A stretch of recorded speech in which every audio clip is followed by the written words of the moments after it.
Hey guys, Saf here with another Raid Shadow Legends video. So the portal is gold, we've got a ×10 event on, and normally I wouldn't be so excited about a ×10 event. They generally give me bad returns. I tried to get the Rotus, I got 3 legendaries and I didn't get a Rotus. I've been burnt by the Duchess ×10 and Chimaras, but this time around I thought it was newsworthy and kind of a worthwhile summons for me for a few reasons. So who have we got on the summons here right now? We have got a Chagor Void Shard. I'm not that impressed with a Chagor. I wouldn't be pulling my Void Shards here, and I've already got an Uragrim, so the Voids I'm not pulling in this event.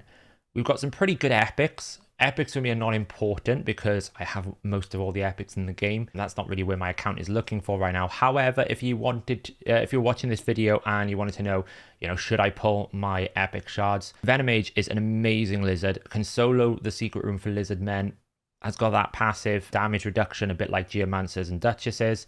Great poisoner. Often you need to use it with another poisoner or like a poison extender if you really want to maximize the A1 damage, because you can't kind of use up her poisons too quickly. Scabbers is a pretty good poisoner as well, and we've also got Aox, who is really useful in a lot of lizard men context. So really good epics, well worth pulling if you're going for the fusion and you're mad enough like I am for some reason and doing the fusion. But the main reason why I'm excited about this ×10 are these 3 champions here. I am unlucky in my account.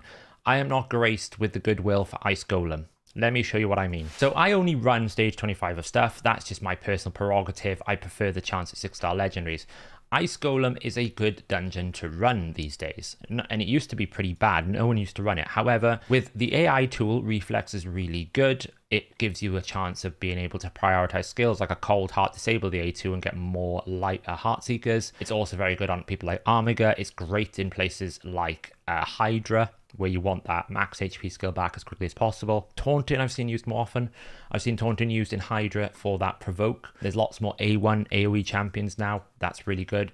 Retaliation is a niche powerful set in Clan Boss for damage. It can do a lot more damage than say Savage. It can do a lot more damage than say Fury when you're in a block damage team. A lot of teams can't support Relentless, so Retaliation is really strong. Resistance, still a great set.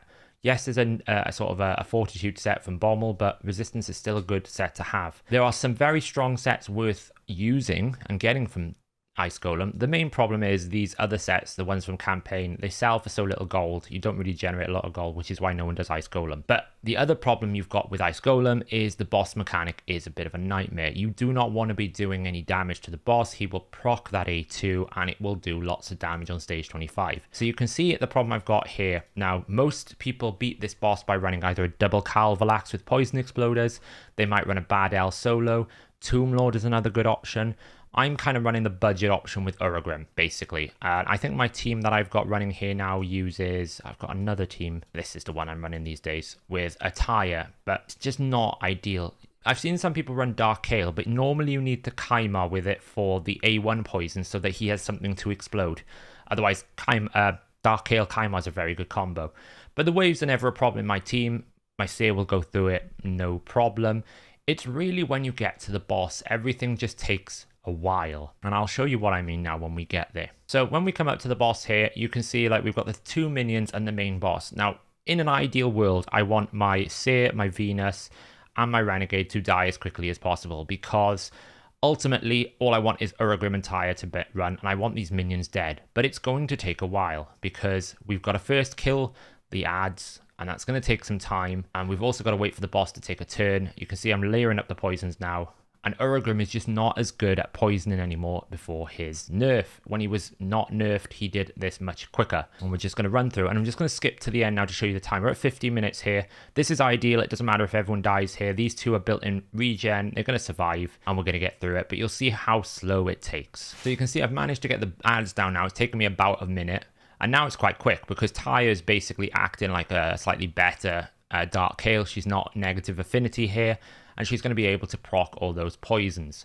But it's single target. All of this is single target apart from Uragrim's A3, which can be AoE. So it's just taking time. And a 2-minute time on stage 25 is not terrible. But for me, all my other dungeons are running around about 1 minute, 1 minute 20. So this is a big area of time for me to improve. I'm just not quick enough here. So this goes back to why am I summoning right now? Well, currently in the options, we have Bad L.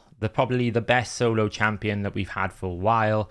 I think Teodor, when we talk about him, is going to replace that. But Badel was the quintessential. If you want to solo a dungeon, either him or Tomb Lord, he can do it. If I pull 2 Calvalaxes, if I'm lucky. So in my faction, I already have an Elenarl. I think I already have also a Xavier or 2 down here somewhere. If I just have a look in my vaults, we got so many vaults now, it's hard to find all the champions. But if I go to the Dark Elves down here, I've got we're nearly there. A Xavier. I'm pretty sure I've got another Xavier or another Elenarl somewhere in my kit. So I can do the double Calvalax Elenarl Xavier nuke team, which can get me to the boss in probably like 10 seconds rather than 30 seconds. So again, Calvalaxes are really big. We've also got the new champion, Teodor the Savant. This guy is a monster. I have seen Dragon 25 solo teams. I have seen Ice Golem. He is an upgraded Dark Kale with a better affinity for some areas. The key thing about him, which makes him really powerful for Ice Golem, his A3 is an AoE, so it means we can get the poisons on all of the champions. He also gives himself increased speed. Dark Kale is a single target on his A3, and his chemistry here, it's a bit of I think that's a typo, or maybe it's just meant to be funny. So he will increase the duration of all his poisons. So he's increasing the amount of poisons he can explode. Then he explodes his poisons. It's on a 3-turn cooldown. The thing here is he doesn't attack the target. So he cannot proc the Ice Golem's passive because that requires an attack. Yes, he has an AoE A1. You could build him in a regen set, probably that's what you would do.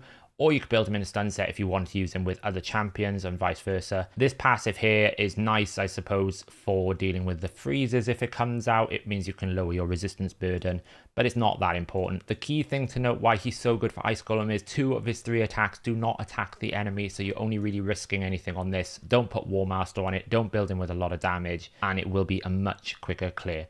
So that's why I'm pulling my shards. I'm fully expecting not to get any of these 3 because low expectations. I'm not buying any shards at the moment, probably unless there's a really good deal that comes out. I'm just looking here to pull my 3 sacreds, pull my 49 ancients, and hope and pray. So what we're probably going to do is we're probably going to do 2 ancient 10 times, and we might do the rest of the sacreds and the rest of the ancients. Let's just see if I can get one more ancient in here so that we can keep it nice and clean, get a 50. I don't think I've got an ancient going on anywhere. Oh, let's see what we get out of the clan boss. There you go, it's reset. I missed Brutal last night. There we go, there's the ancient shard. That's the cell. Should keep them for reforging. There's another ancient shard. That's the cell. Another one. Does anyone ever get any useful gear out of clan boss? I feel like I never do anymore. Right, so we got some shards here now. So let's do a temple. Let's see what we get. Please don't give me another Bistophus. Please just don't give me all rares, which is probably what's going to happen here. Oh, we got an epic. Burgoth. That's not really what I need. So we're going to do 3 temples here, and then we're going to do the sacred shards. Oh, no. Oh, we're paying the tax. I've no idea where I am on my mercy. Clearly, I'm nowhere near because this is painful. Right, okay, so that's not gone well. Let's see what we get from the sacred shards. That's an epic. We're not even getting the times 10 epics, which is quite embarrassing. It's another epic. And the last sacred is another epic. Ugh. We got one of them, Aox. Let's pull the last of the ancients and let's see what we get. Anything good. Just something, please. My luck of shard pulling lately has not been great. Doesn't look like it's going to improve here. Well, there you go, guys. I just explained to you in 5 minutes why I wanted to pull. And in the consequent pulls, I got 0 of why I wanted to pull. It's not good. Not good at all. Wow. Just wow. Where did that get me on the summon rush? Let's see. Well, it got me close. For some reason, I'm doing the fusion. I don't really know why. It's got me close here, but I'm not quite. I'm about 1,000 off, so I would need some sort of extra shardage to get me there. Brutal. We'll see what we've got in the shop, see if there's anything of value. I'm not buying this Telerian Trials offer. I've probably got a video coming soon on the Telerian Trials where we are. This skin is pretty cool. I just don't know if I'd pay that much money for it. It's quite a lot. And then we've obviously got the pack string here for ancient shards. Brutal. Let's just buy some ancients here. Maybe we'll get lucky. You never know. Just get 11 in. We got some gems. I never recommend anyone do this unless they're like me, who are terrible at managing their resources. But we can't have another 10 rare, surely. Oh, we're getting some more epics here. Well, we got more epics at least, but we're nowhere near the gold. So there you have it, guys. A realistic kind of shard pull, the pain. I wanted one of these three. I didn't even get anything useful for my 3 sacreds and my ancient shards. If you're pulling shards this weekend, let me know what you get in the comments below. I hope you get better luck than I do, but I will catch you in the next video.